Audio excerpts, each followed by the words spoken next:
दोस्तों इन दिनों कुछ लोग सोशल मीडिया पर खुलकर ये कह रहे हैं कि भारत में होने वाले चुनावों में खुलकर धांधली हो रही है।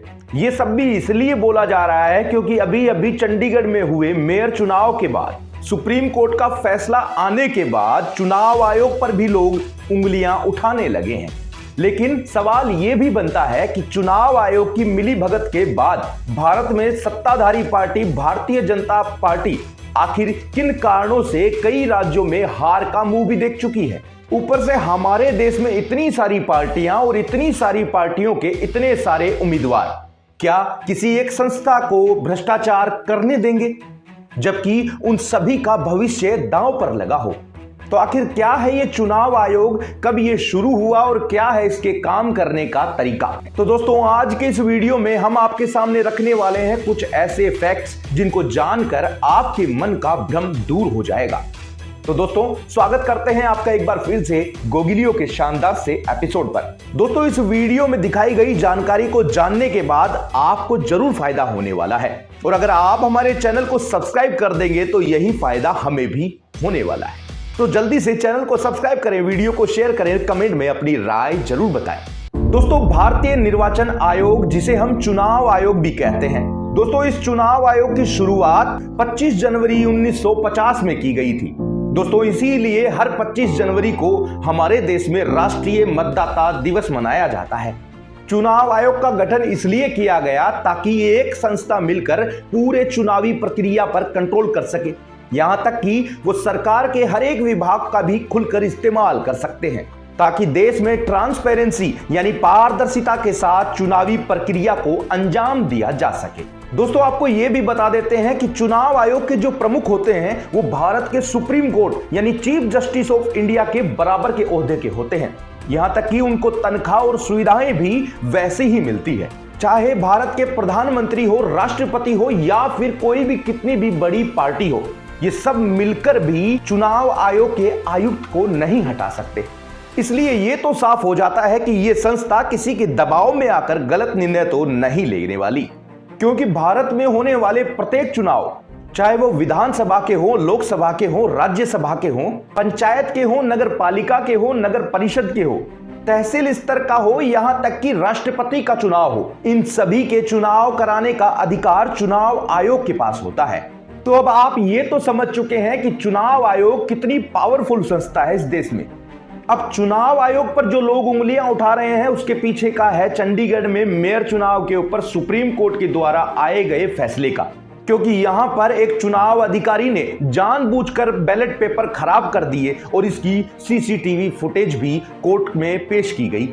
लेकिन इसी बीच हम आपको यह भी बता देते हैं कि किसी एक व्यक्ति के भ्रष्ट हो जाने से पूरी संस्था भ्रष्ट नहीं हुआ करती।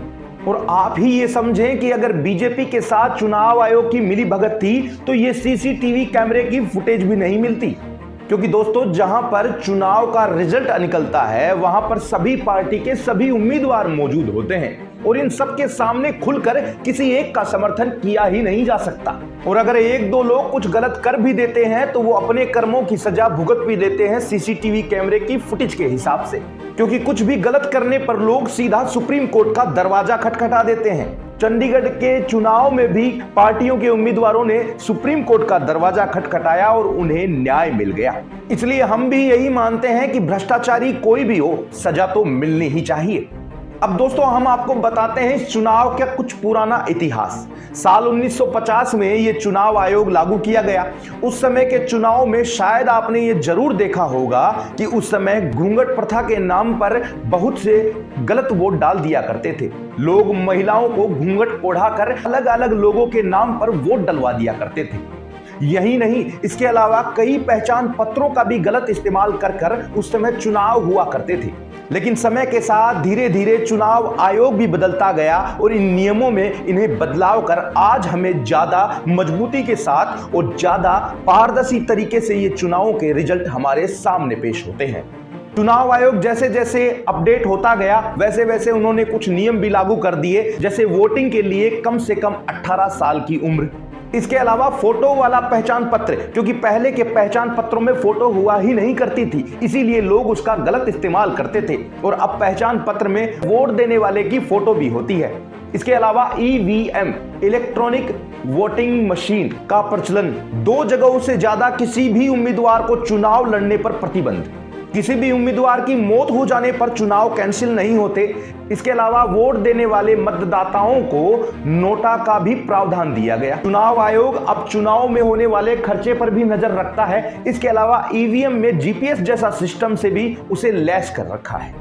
अब दोस्तों आप ये जान लें कि भारत का राष्ट्रपति हो, सुप्रीम कोर्ट का चीफ जस्टिस ऑफ इंडिया हो या फिर चुनाव आयोग के आयुक्त, इन तीनों लोगों को बड़े पद पर होने के कारण महाभियोग के द्वारा हटाया जा सकता है। लेकिन महाभियोग लाना इतना आसान नहीं है और अगर महाभियोग लाया भी जाए तो भी फैसला इनके पक्ष में ही आएगा। इसलिए आप ये तो मान लीजिए कि चुनाव आयोग पर किसी भी पार्टी या किसी भी व्यक्ति का कब्जा नहीं हो सकता।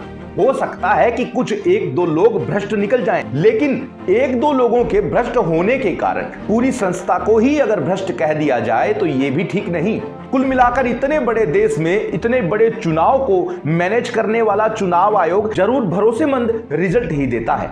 हमें तो भरोसा है हमारे चुनाव आयोग पर और आपको भी होना चाहिए, क्योंकि देश के लिए भरोसा जरूरी है। दोस्तों आज के लिए इतना ही, फिर मिलेंगे एक और नई जानकारी के साथ।